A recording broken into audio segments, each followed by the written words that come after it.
Jadi untuk judulnya sesuai dengan yang saya diskusikan sama Bapak sebelumnya, optimalisasi website Sedakap Aceh Tenggara melalui pemutakhiran konten, penyusunan struktur yang lebih sistematis, serta penguatan mekanisme pengelolaan dan penambahan inovasi fitur pendukung transparansi informasi publik.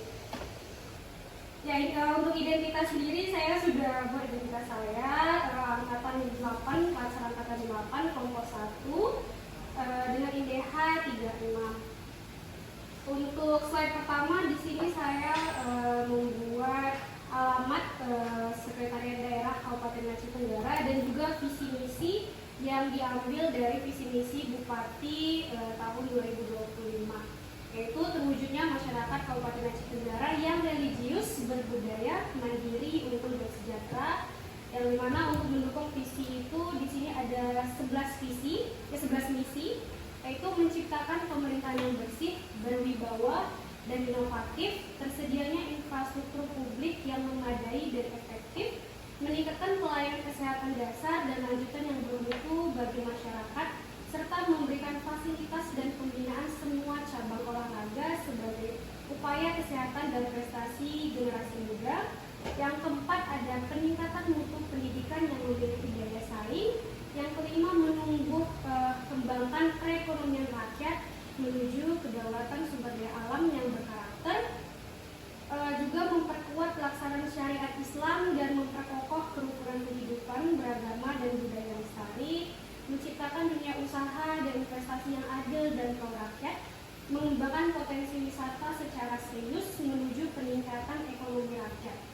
Dan juga di poin ke-9 untuk misinya adalah tersedianya kebutuhan masyarakat pertanian cukup dan memadai, terwujudnya rumah sehat bagi warga miskin dan bantuan sosial bagi masyarakat, serta untuk misi yang terakhir untuk mendukung visi Bupati adalah peningkatan kualitas lingkungan dan kebencanaan. Selanjutnya untuk slide ini menjelaskan tujuan dari aktualisasi dan manfaat aktualisasi ini. Untuk tujuannya diharapkan dengan aktivitas aktualisasi ini dapat meningkatkan optimalisasi website Sedakap Aceh Tenggara melalui pembaruan konten, penyusunan struktur yang lebih terorganisir, penguatan mekanisme pengelolaan, serta penambahan inovasi fitur yang mendukung transparansi informasi publik. Untuk manfaatnya sendiri di sini saya membuat atau membagikan dalam 3 manfaat, yaitu manfaat untuk saya sendiri sebagai penulis, yaitu meningkatkan pemahaman keterampilan dalam pengelolaan situs website pemerintahan, membangun sikap akuntabel dan kompeten dalam menjalankan tugas sesuai dengan nilai-nilai dasar ASN berakhlak. Untuk manfaat untuk organisasi sendiri, yaitu organisasi bisa memiliki situs website yang lebih efisien dengan konten terbaru, struktur teratur, serta sistem pengelolaan jelas dan berkesinambungan.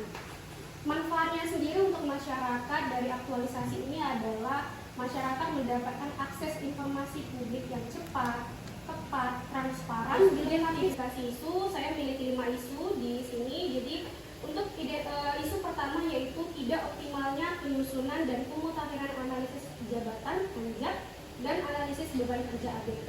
Untuk deskripsi dari isu sendiri adalah dokumen ANJAK dan ABK merupakan dasar manajemen ASN, tetapi belum disusun dan dimutakhirkan secara rutin. Akibatnya distribusi beban kerja antar pegawai belum proporsional. Untuk kondisi saat ini masih terdapat jabatan yang tidak memiliki uraian tugas terbaru, serta pembagian beban kerja belum sesuai kapasitas pegawai. Untuk keterkaitan isu ini dengan agenda 3 yaitu manajemen ASN, ketiadaan ANJAK ABK mutakhir menyebabkan sistem perencanaan pegawai tidak efektif. Untuk smart ASN sendiri, ASN kurang profesional dan akuntabel dalam pelaksanaan tugas karena tidak ada dasar analisis kerja yang jelas. Dan kondisi yang diharapkan dari isu ini adalah tersedianya ANJAK dan ABK yang akurat, mutakhir, serta menjadi pedoman manajemen ASN yang efektif dan efisien. Untuk isu kedua yaitu pengisian arsitektur SPBE terkendala karena data dasar yang belum lengkap, tidak terintegrasi dan tidak diperbarui. Validitas data masih rendah sehingga laporan SPBE tidak optimal. Untuk keterkaitan dari isu ini dengan agenda 3 yang adalah untuk manajemen ASN menunjukkan lemahnya sistem informasi dalam mendukung tata kelola pemerintahan, Smart ASN kurang adaptif dan kolaboratif dalam mengelola serta memanfaatkan data digital. Untuk kondisi yang diharapkan dari isu ini adalah tersedianya data SPDE yang lengkap, valid, dan terintegrasi sehingga mendukung penilaian SPDE dan memperkuat tata kelola digital pemerintahan. Untuk isu ketiga adalah lemahnya kolaborasi antar bagian atau OPD dalam mendukung reformasi birokrasi. Reformasi birokrasi menuntut koordinasi lintas unit, tetapi kolaborasi antar OPD masih lemah sehingga pelaksanaan program berjalan parsial. Untuk kondisi saat ini sering terjadi tumpang tindih pekerjaan, keterlambatan koordinasi, dan hasil kerja yang tidak sinkron antar OPD. Untuk keterkaitannya sendiri, manajemen ASN kurangnya pengelolaan kerjasama dan komunikasi dalam mendukung tugas organisasi. Untuk Smart ASN belum sepenuhnya kolaboratif dan responsif dalam melaksanakan program lintas sektor. Untuk kondisi yang diharapkan, terbangun kolaborasi yang efektif antar bagian atau OPD sehingga reformasi birokrasi berjalan lebih komprehensif dan sinergis. Untuk isu keempat sendiri yang saya angkat adalah kurangnya kesadaran dan disiplin ASN dalam menerapkan smart governance.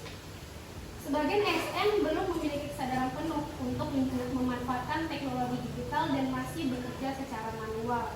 Kondisi saat ini masih ditemukan beberapa ASN yang tidak disiplin dalam mematuhi aturan kerja digital. Keterkaitannya sendiri dengan manajemen ASN yaitu rendahnya disiplin kerja menunjukkan lemahnya sistem pengawasan dan pembinaan ASN untuk Smart ASN belum sepenuhnya adaptif dan akuntabel terhadap transformasi digital. Kondisi saat ini masih ditemukan ASN yang tidak disiplin dalam mematuhi aturan kerja digital. Kondisi yang diharapkan dari isu ini adalah tersedia data SPDE yang lengkap, valid, dan terintegrasi sehingga mendukung penilaian SPDE dan memperkuat tata kelola digital pemerintahan. Ini salah. Untuk isu terakhir saya angkat adalah ketidakefektifan website Sedakap akibat jarangnya pembaruan konten sejak 2023. Website adalah media utama transparansi informasi publik, namun tidak diperbarui sejak 2023 sehingga fungsinya sebagai etalase informasi pemerintah belum berjalan optimal. Kondisinya saat ini website masih menampilkan informasi lama, belum ada admin khusus dan tidak tersedia SOP pengelolaan konten. Terkaitannya dengan agenda 3, manajemen ASN lemahnya tata kelola informasi publik menunjukkan perlunya sistem kerja yang lebih tertata. Smart ASN belum adaptif dan akuntabel dalam mengelola kanal digital sebagai sarana transparansi publik. Kondisi yang diinginkan dari isu ini adalah website Sedakap diperbarui secara rutin, dikelola oleh admin khusus dengan mekanisme baku sehingga mendukung transparansi informasi publik dan penerapan smart governance. Dari kelima isu itu, selanjutnya akan dipilih 3 sebagai penentuan isu yang akan diangkat ke dalam USG. Di sini menggunakan APKL, analisis APKL, dan bisa dilihat ada 3 yang memenuhi sebagai isunya untuk dilanjutkan ke penentuan isu utama menggunakan tabel USG. Dari APKL tadi digunakan tabel USG untuk mengambil isu utama. Setelah dilakukan analisis, isu ketiga yaitu ketidakefektifan website Sedakap akibat jarangnya pembaruan mendapatkan total nilai adalah 14 dan menjadi ranking 1 untuk penentuan isu utama dan diangkat sebagai isu utama. Dan dari pemilihan isu utama menggunakan USG terpilih website Sedakap belum optimal karena tidak diperbarui sejak 2023. Dan di sini menggunakan analisis Fishbone mendapatkan penyebab isu utamanya adalah ada 4 kriteria. Yang pertama, dari MEN tidak ada admin khusus yang bertanggung jawab penuh. Dari Miliu belum ada monitoring dan evaluasi pemutaran website. Dari material sendiri, data publik tidak terstruktur, dokumen tidak terdigitalisasi, konten berita dan informasi tidak terdokumentasi dengan baik. Dan dari metode, tidak ada jadwal rutin update konten, tidak ada mekanisme baku pemutakhiran website. Dari isu utama tadi, di sini saya membuat 4 kegiatan yang akan dilakukan di aktualisasi, yaitu kegiatan 1, perencanaan dan inventaris kondisi website Sedakap. Itu adalah kegiatan utama dengan 3 tahapan, yaitu penetapan SK tim untuk pengelolaan website, mengidentifikasi kondisi terkini website, mengidentifikasi fitur tambahan yang relevan. Untuk kegiatan kedua, di situ ada pengembangan struktur menu dan fitur website, yaitu terbagi menjadi 4 tahapan: merancang struktur menu, arsitektur informasi agar lebih teratur dan mudah diakses, mendesain rancangan fitur sesuai kebutuhan organisasi dan publik, melakukan uji tampil atau preview dan pengecekan kelayakan struktur menu, dan terakhir melakukan penyempurnaan melalui diskusi dengan pimpinan dan pihak terkait. Untuk kegiatan ketiga, yaitu ada pemutahiran konten dan penyusunan mekanisme pengelolaan website. Terbagi menjadi 5 tahapan, yaitu mengumpulkan data dan dokumen terbaru, menyusun dan menyesuaikan konten sesuai kebutuhan transparansi informasi, mengunggah konten ke website dan melakukan pengecekan kelayakan tampil, menyusun draft mekanisme pengelolaan atau seperti alur update, validasi data dan publikasi, serta menyusun panduan singkat atau user manual untuk pengelolaan website. Di kegiatan terakhir, yaitu kegiatan keempat, uji coba fitur, sosialisasi dan pendampingan internal pengelolaan website, yaitu terbagi dari 3 tahap untuk melakukan uji coba dan evaluasi akhir website, melaksanakan sosialisasi kepada pegawai terkait, memberikan pendampingan teknis sederhana agar keberlanjutan terjaga.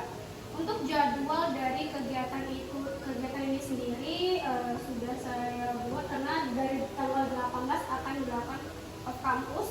Itu akan dimulai dengan kegiatan pertama, perencanaan inventaris kondisi website, itu di minggu ketiga September, dan untuk kegiatan kedua itu dimulai dari minggu keempat dan minggu ke-1 bulan Oktober. Selanjutnya pemutahiran konten atau kegiatan ketiga akan dilakukan di minggu kedua dan minggu ketiga Oktober, serta uji coba fitur sosialisasi dan pendampingan pengelolaan website akan dilakukan di minggu keempat dan minggu ketiga dan minggu keempat di jadwal aktualisasi. Jadi itu saja untuk rencana saya untuk seminar proposal, Pak. Apakah ada yang perlu diperbarui, Pak? Terima kasih kepada anak kami Nadia NDH 36. Mungkin dengan adanya ini kita jauh tertinggal dengan pemerintah kabupaten kota lain, dan alangkah baiknya apabila nanti bisa kita gabungkan atau kita padukan permasalahan kita dari yang peserta NDH 36 tadi sampaikan, dari 1 sampai 3 permasalahan itu jadi kotak tolak ukur kita yang akan kita lakukan ke depannya, dan kita insya Allah akan masukkan dalam penganggaran di tahun 2000 di selanjutnya atau dalam perubahan ini. Terima kasih, saya rasa saya ucapkan, dan tak lupa pula semoga ini sebagai tolak ukur kita melakukan inovasi perbaikan pada bagian organisasi. Sekian.